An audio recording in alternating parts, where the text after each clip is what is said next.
আসসালামু আলাইকুম। আবার চলুন দেখে নেওয়া যাক সাকিব অপু প্রসঙ্গ।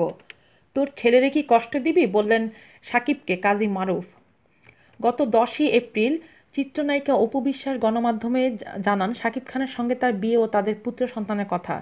এই নিয়ে সমালোচনার ঝড় বইছে দেশের গণমাধ্যমগুলো সহ সোশ্যাল মিডিয়ায়। এই নিয়ে সাকিব অপুর সহকর্মীরা সোশ্যাল মিডিয়ায় বিভিন্ন স্ট্যাটাস দিয়েছেন। চিত্রনায়ক কাজী মারুফ তার ফেসবুকে একটি স্ট্যাটাস দিয়েছেন, পাঠকদের জন্য তা হুবহু তুলে ধরা হলো। একটি ব্যাপার আজ প্রকাশ হলো। এটা কোনো ভালো খবর নয়, খারাপ খবর, খারাপ সংবাদ। 2008 সালের মিথ্যা একটি ঘটনাকে কেন্দ্র করে একটি মামলার পর অপু বিশ্বাস মানুষটাকে পছন্দ করতাম না, কিন্তু অপু বিশ্বাসের ভালোবাসা শাকিব খানের প্রতি কতটা হতে পারে সেটা বুঝলাম। অপু বিশ্বাস, আপনি হয়তো অনেক কষ্ট পেয়ে অথবা সন্তানের ভবিষ্যতের কথা চিন্তা করে আজ ক্যামেরার সামনে এসেছেন, কিন্তু এরপরও আমি বলবো অপু বিশ্বাস, আপনি এখনও সাকিবকে যথেষ্ট ভালোবাসেন এবং তার পরিবারের যথেষ্ট সম্মান করেন।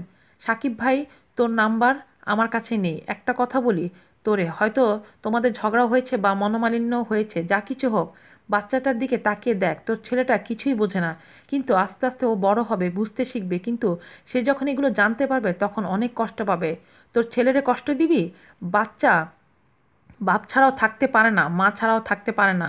যাই হোক সাকিব, তুই হিরো, পর্দার বাইরেও হিরো, আর অবশ্যই তুই ভালো মানুষ। সব কিছু ভুলে এবং ফিরে যাও তোর স্ত্রী ও সন্তানদের কাছে। পলিটিক্স করার সুযোগ করে দিস না ভিনদেশীদের। শুভকামনা, অপু বিশ্বাস, সাকিব খান এবং ছোট খান। আজ এই পর্যন্তই। সবাই ভালো থাকবেন। আল্লাহ হাফেজ।